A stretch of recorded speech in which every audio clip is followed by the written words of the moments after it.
welcome to Museum Storytime. The objects in our collections have had fascinating lives, and this is our chance to tell you their story.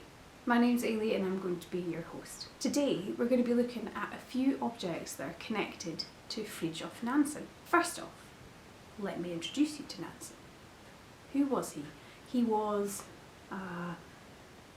everything. He was a diplomat, he was a scientist, he was a humanitarian, he was an explorer, and he was a Nobel Peace Prize winner, to top it all off, making us all feel pretty lazy. He even managed to find time to be the rector of the University of St Andrews in the 1920s. In his childhood, he was a real lover of all things sporty. He was an avid skier and skater, and he even broke the world 1 mile skating record when he was 18. His first foray into the world of exploration came when he was at the Royal Frederick University in Christiania, which was later Oslo, where he was studying zoology. One of his professors encouraged him to go on a sea voyage, and this was an opportunity for him to study Arctic zoology, and clearly gave Nansen a bit of a taste for an exploring life. On return from this voyage, he added yet another string to his bow and spent 6 years as curator of zoology at the Bergen Museum. In 1887, he submitted his doctoral thesis because he didn't have enough to do already. And then he started planning an expedition across the Greenland ice cap. The crew managed to complete this crossing in 49 days, which is pretty good going.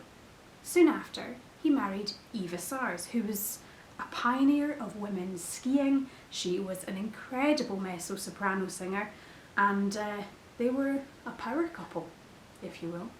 Nansen is probably best known for the Fram expedition.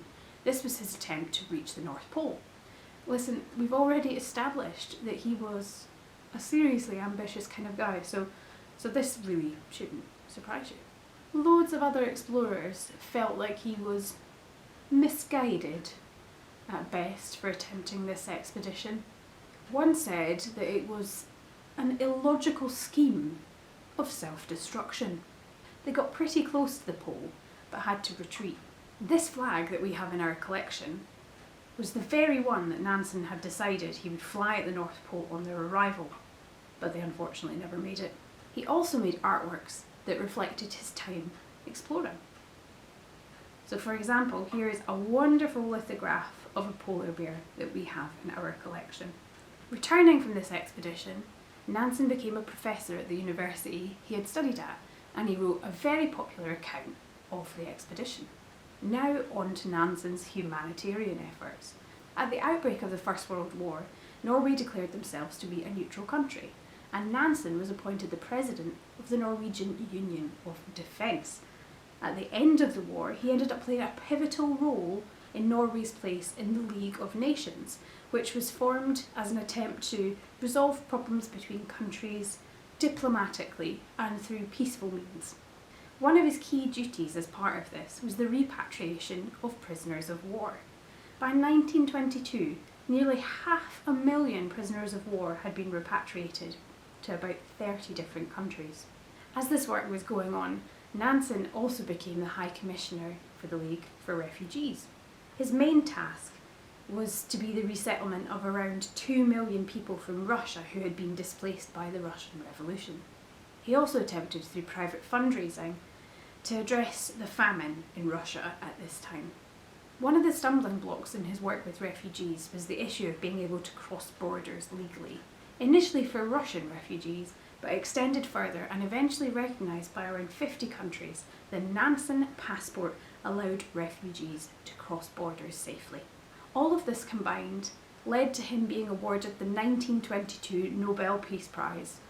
He donated the money from the prize to international relief efforts. He also later turned his attention to helping refugees of the Armenian genocide. He then became rector here at St Andrews, when he looked a little bit more like this. This was an appointment that took him quite close to the end of his life. In his inaugural address, Nansen addressed the students of St Andrews as follows. We all have a land of beyond to seek in our life. What more can we ask? Our part is to find the trail that leads to it. A long trail, a hard trail, maybe, but the call comes to us, and we have to go. Rooted deep in the nature of everyone is the spirit of adventure, the call of the wild, vibrating under all our actions, making life deeper and higher and nobler. And that's a rather nice note to end on. See you next time. Bye.